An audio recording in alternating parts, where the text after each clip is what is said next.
Hey, welcome back to Tesla Shorts Time Daily, episode 436. It's April 14th, 2026, and I'm Patrick here in Vancouver. Grab a coffee if you're just waking up. We've got a full slate today that touches on software that actually feels useful, regulatory movement in Europe, what's happening inside the factories, and some bigger picture thinking about where Tesla fits in price-sensitive markets. Let's get into it. The spring 2026 software update is starting to roll out, and the headline feature that's getting the most immediate attention is the voice-activated Grok assistant. Tesla has now enabled hands-free voice activation, so instead of having to glance down at the screen or tap anything, drivers can just say, "Hey Grok," and the AI is right there. It's a small-sounding change, but I think it's actually pretty meaningful for safety.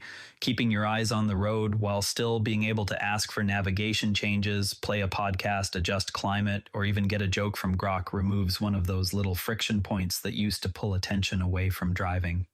Tesla's been methodically moving in-car AI towards something that feels natural rather than bolted on. For a long time, the voice systems in most cars, not just Tesla, felt like an afterthought that you had to baby a bit. This update feels like the moment where it starts crossing over into "I don't even think about it anymore" territory. And because it's coming over the air, a huge installed base is going to wake up to it in the next few weeks. From a product experience standpoint, it quietly raises the bar on what people expect from an intelligent car. It also sets the stage nicely for the bigger autonomy conversation because the same voice layer that now feels effortless is eventually going to be the primary interface once the car is doing more of the actual driving.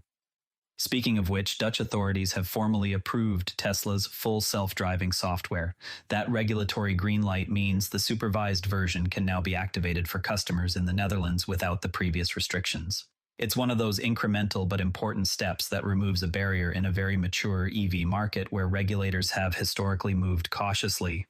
For Tesla's European business, this is helpful because it makes the cars more attractive to fleet buyers and private customers who want the latest features. Deliveries in Europe have been a bit lumpy at times, so clearing regulatory hurdles like this tends to smooth things out and gives salespeople a clearer story to tell. I'm trying not to overhype any single approval, though. Europe's road rules vary country by country, cities are dense, and the cultural comfort level with autonomous systems is still evolving. So while this is clearly positive, the real test remains how quickly Tesla can move from supervised to unsupervised driving at scale, and whether the system can handle the unpredictable mix of bicycles, trams, and aggressive merging you see in places like Amsterdam or Rotterdam.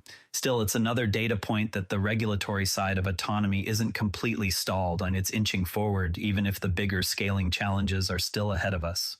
While Europe inches forward on the software side, Tesla's manufacturing machine in China is quietly doing what it does best: pumping out more vehicles. Deliveries coming out of the Shanghai Gigafactory have ramped up again. That plant has always been a dual-purpose operation. It feeds the huge domestic Chinese market while also producing cars for export to Europe, Australia, and other right-hand drive markets.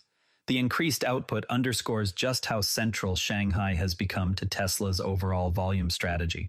When regional demand shifts or when new competitors pop up, having that flexible, high-efficiency factory gives Tesla real breathing room. I've always been impressed by how quickly the team in Shanghai iterates on production lines.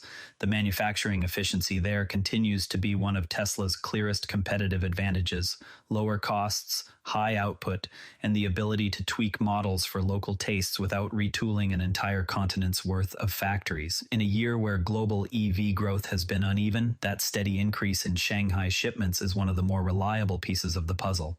It helps balance supply across continents and keeps the overall company at a scale that smaller players simply can't match right now. And that idea of expanding reach brings us naturally to India. Tesla appears set to introduce a new product there on April 22nd.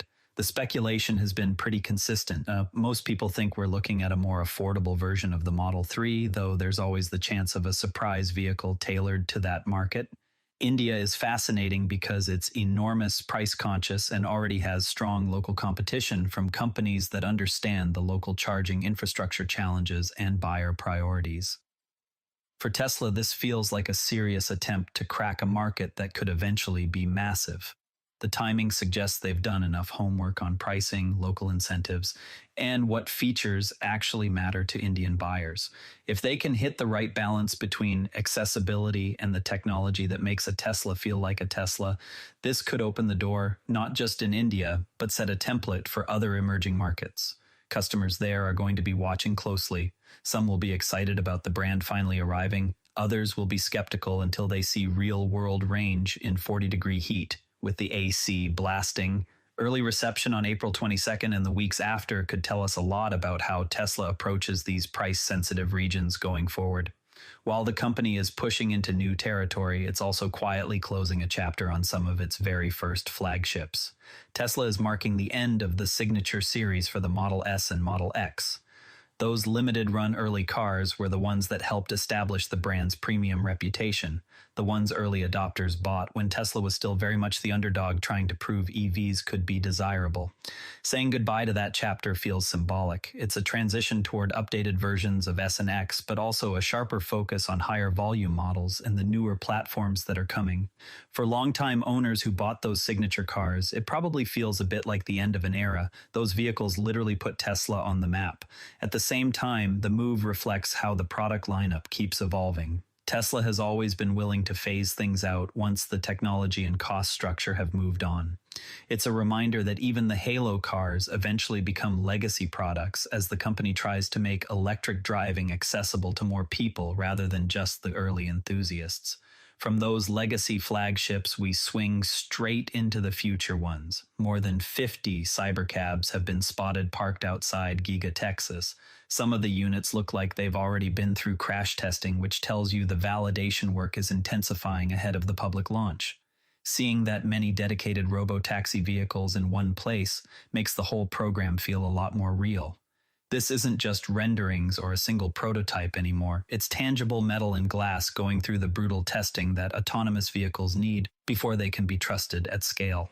For Tesla's broader autonomous ambitions, this is encouraging. The Cybercab represents a clean sheet design built from the ground up for unsupervised operation. No steering wheel, simpler interior, lower cost structure. The fact they're already stacking them and smashing them in tests suggests the engineering team is methodically checking the boxes on safety and durability. Of course, the gap between we have 50 that survive crash tests and we have thousands operating safely on public roads is still enormous. But directionally, it feels like progress on the dedicated robo-taxi platform that Elon has been talking about for years. That push into robo-taxis is part of a bigger story about staying ahead in the US market. Tesla continues to outsell its major domestic EV competitors, GM, Ford, Rivian, you name it.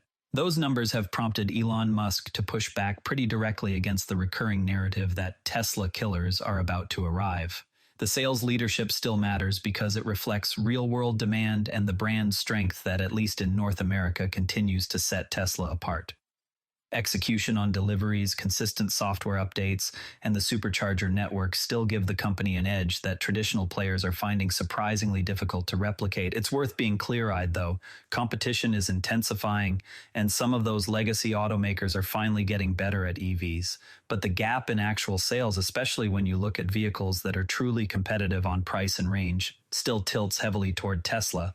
That domestic strength provides a solid foundation while the company works through the harder challenges of regulatory approval and scaling unsupervised driving in multiple countries. And while all this is happening on the sales and regulatory front, existing owners are getting a nice refresh this spring. The Spring 2026 software update is bringing roughly 12 new features that people have been asking for. The redesigned self-driving app tailored specifically for AI4 hardware looks cleaner and more intuitive. There's the enhanced voice AI we talked about earlier, better safety lighting logic, pet display customization, one-tap FSD subscription options, and a bunch of smaller quality-of-life tweaks. The centerpiece for many will be the more thoughtful interface for full self-driving controls. It just feels less buried in menus now. What continues to impress me is how these over-the-air updates keep adding meaningful value years after someone buys the car. Most automakers still treat software as something you get at delivery and then maybe patch occasionally. Tesla treats the car like a product that improves over time. For owners, that's become one of the biggest retention features. Your car literally gets better while it sits in the driveway. That ongoing improvement also ties directly into the economic argument for going electric. I saw one owner report spending only about $2,300 on electricity and maintenance over 50,000 miles. That's the kind of number that makes you stop and do the math on what the equivalent gasoline and service bills would have been. For anyone driving a decent amount each year, the lower operating costs are where the EV advantage really shows up once you get past the initial purchase price.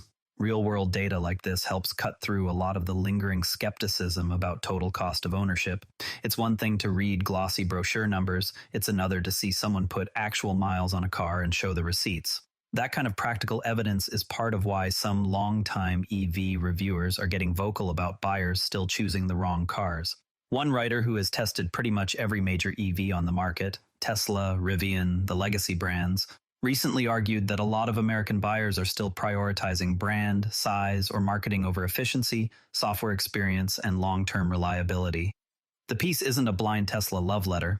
It's more of a plea to look at actual needs in the current state of technology rather than just what the billboard says. For the broader industry, it raises an interesting question. Are purchase decisions being driven by real-world performance or by who spends the most on advertising? Tesla owners will probably nod along at the parts that highlight efficiency and continuous updates, but the review is also a useful gut check. Not every buyer needs the same thing, and sometimes the biggest, flashiest SUV isn't actually the smartest long-term choice for how someone really uses a car. On a lighter note, I got a kick out of a casual cybercab sighting in Naples, Florida. Some regular person was driving along, noticed this unusual vehicle, and only realized after the fact that it was a cybercab heading toward the local Tesla delivery center. These everyday encounters are starting to happen more often. Not just at big events or on Elon's Twitter feed, but in ordinary towns where people are just going about their day. The community reaction is usually a fun mix of, "Wait, was that real?" and genuine excitement.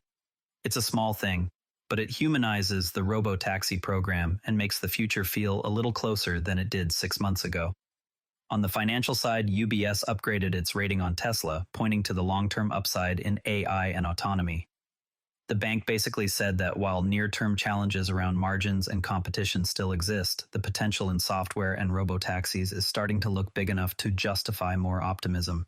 It's a notable shift in tone from a major Wall Street house, and you can tell investors are paying attention because the stock reacted accordingly.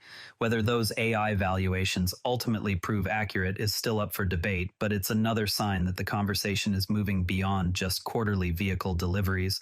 Of course, not everyone is waving pom-poms. Gary Black described the recent full self-driving approval in Europe as essentially a non-event. His point, and I think it's a fair one, is that regulatory clearance by itself doesn't automatically translate into revenue or widespread adoption. You still need the technology to perform consistently at a high level across wildly different conditions, traffic cultures, and road rules. Europe's diversity makes that harder than it looks on paper. The contrast between the UBS upgrade and Gary Black's grounded take is healthy. It keeps the autonomy conversation from getting too frothy. Tesla has positioned itself well to close that gap with its vision-based system and rapid over-the-air iteration, but honest execution will matter far more than any single headline. The next 12 to 18 months of real-world unsupervised miles are going to be more important than any approval letter. Before we wrap up, it's worth taking a step back and applying a bit of first principles thinking to what actually makes a smaller, more affordable Tesla viable in markets like India. The popular assumption is that you have to heavily compromise range or features to hit an aggressive price point. But if you break it down to fundamentals, energy density, structural battery integration, cell manufacturing improvements, and the leverage that software provides, the picture changes. We saw with early Model 3 production how pairing a smaller battery with high-efficiency motors, good aerodynamics, and minimal hardware changes can still deliver meaningful, real-world utility. A vehicle using roughly 60 to 70% of the battery capacity of a Model Y could still give you highway range that's perfectly usable for most Indian city-to-city trips while costing thousands less to build at mature factory yields. The real trick is that most of the customer value after purchase comes from software updates rather than added physical parts. Efficiency modes, navigation optimizations, thermal management improvements, all of those can be delivered over the air and keep the car feeling fresh, even if the battery pack is smaller on paper. A truly affordable Tesla doesn't need to win on every raw specification. It needs to be the vehicle where cost per mile falls fastest and where the ownership experience stays ahead of competitors through continuous improvement. Getting that balance right in India could be a blueprint for other emerging markets where legacy automakers have struggled to make money for decades.